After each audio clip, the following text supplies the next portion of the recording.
That's not what we are discussing on Newsnight. On Newsnight, we're going to go bare knuckles. The unfulfilled presidential promises in billions, some will tell you trillions of shillings.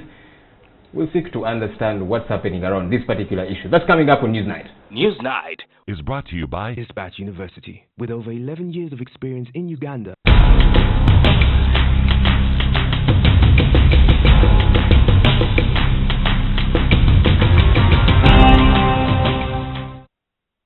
Alright, on Newsnight, I host Ofwono Opondo. He's government spokesperson. He's also the executive director of the Uganda Media Center, but also the deputy spokesperson of the NRM. Good evening, OO. Good evening, Joel. Long time. Yes, it has been long. I'm glad that you are here. Hopefully, we can pick it up from the friendship. We did leave it off. When you said bare knuckles, I got scared. You got scared? No, that's how friends talk. Yeah. In 2014, a report by the Parliamentary Committee on Government Assurances indicated that the president hadn't delivered on 817 pledges.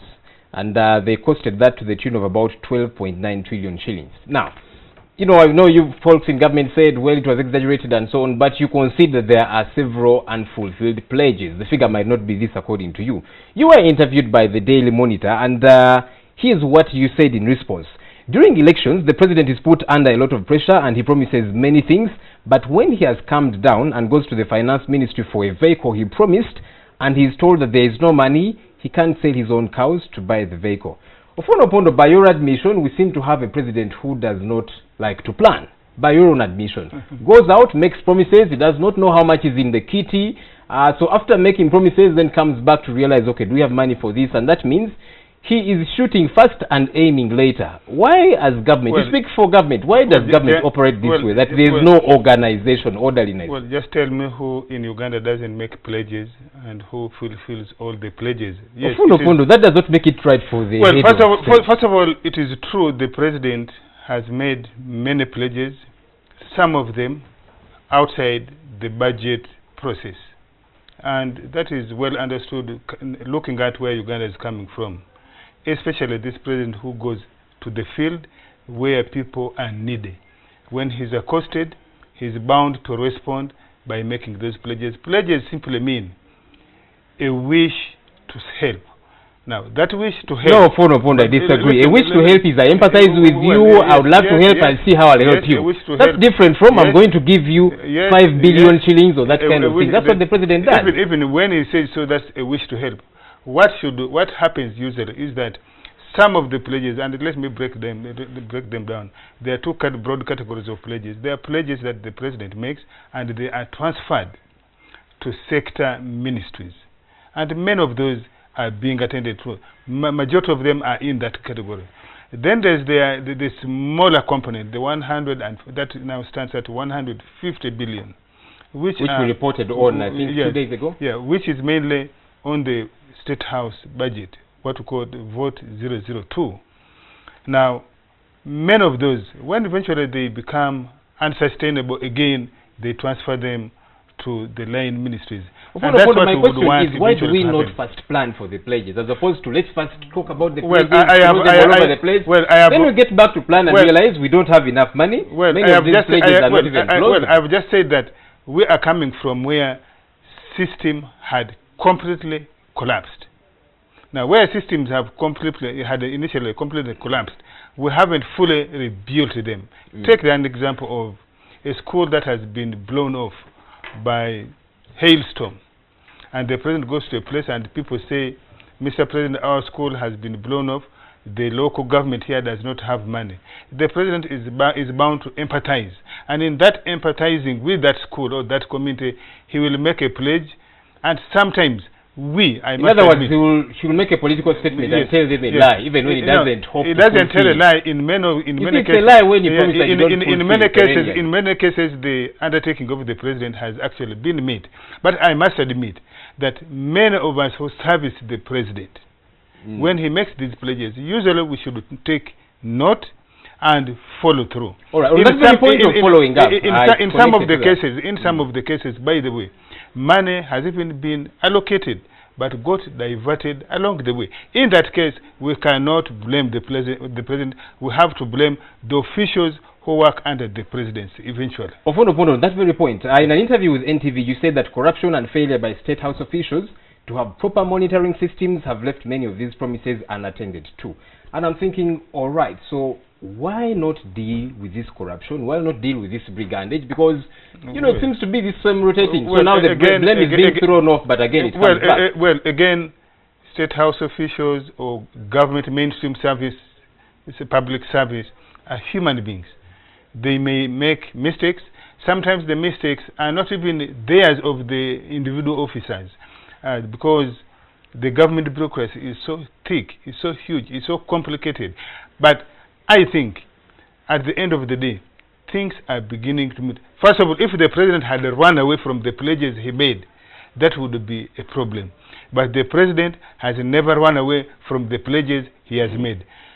I think what is critical is that these are being scheduled, and we hope that systematically we shall work on them one by one until all of them are resolved. And I think where we fail to resolve them, the president or with the officials should go back to the community that was pledged to and explain why the pledge that was made 3 years ago, why we cannot fulfill them. And maybe swallow humble pie and withdraw some of these, because some of them have been repeated. No. For example, in 2001, during elections, the president promised to construct a memorial technical school in Namokora in memory of some 28 people that were killed in 1986.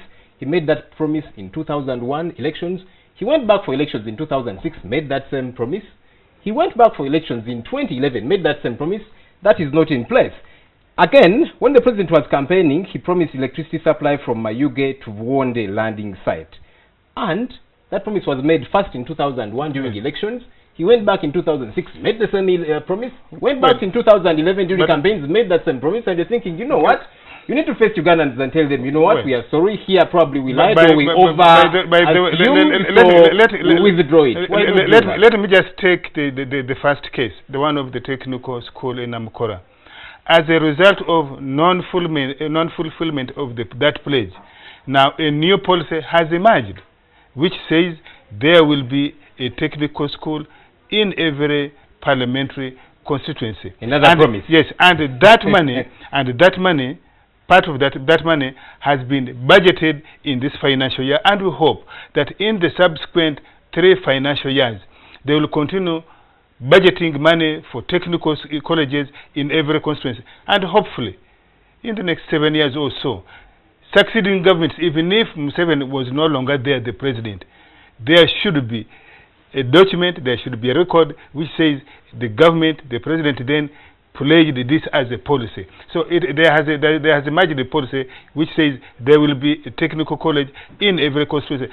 Similar, by the way, and we'll probably be here again and say this promise has not been similar, by the way, when the president started making pledges about funding households, children going to primary schools, secondary schools, eventually emerged the UPE, or the Universal Education Program. We need to wrap this up. Many of the children are covered under that. So we do believe that eventually some of these will help us produce policies which are more sustainable than individual pledges of the president. The State House Controller, Lucy Nachove, was in Parliament, and she said that Ugandans have developed a begging culture, and many people felt offended, and they thought, but who doesn't beg?